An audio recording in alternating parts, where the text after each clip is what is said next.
Alright, with 15A, we have a kiosk in a movie theater, and after the movie, people are going to come up and use this kiosk to rate the movie appropriately.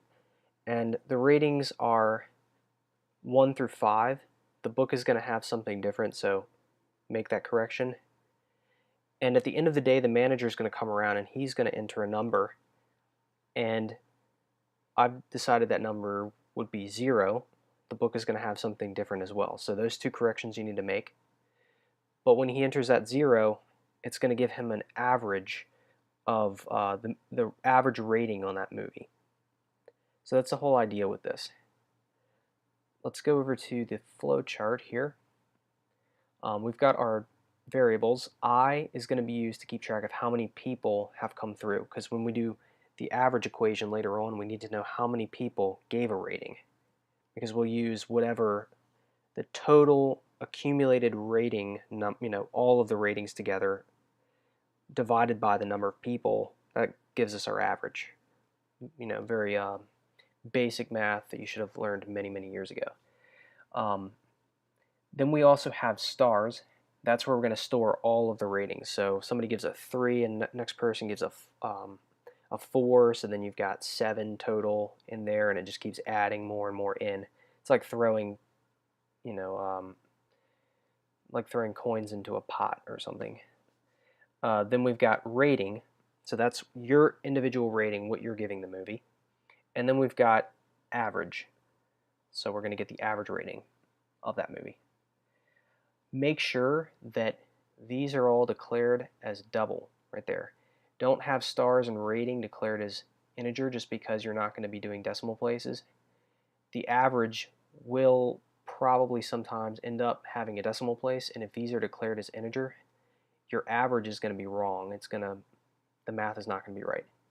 Also, with this, initialize I to 0, initialize all of these to 0 actually.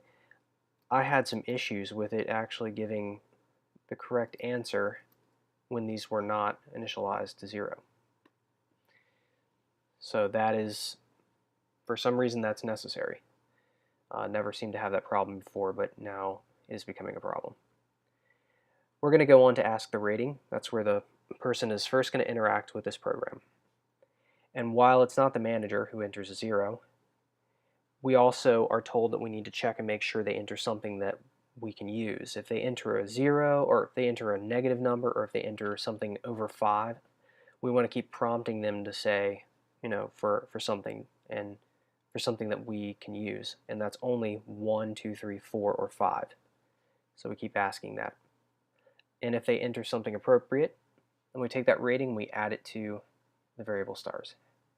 And then we say one more person has entered a rating. And then we ask for the rating again from another person. And when the manager comes around, the program stops. So you can kind of go through the pseudocode and see how it follows. And here is the program up here. I just have set precision to 2 and fixed for 2 decimal places. And let's go ahead and run this. We'll check to make sure that validating the input is working, and it is.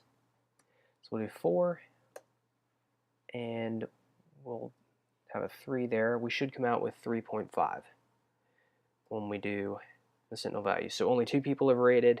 Manager comes around, 3.5. So that works pretty nicely.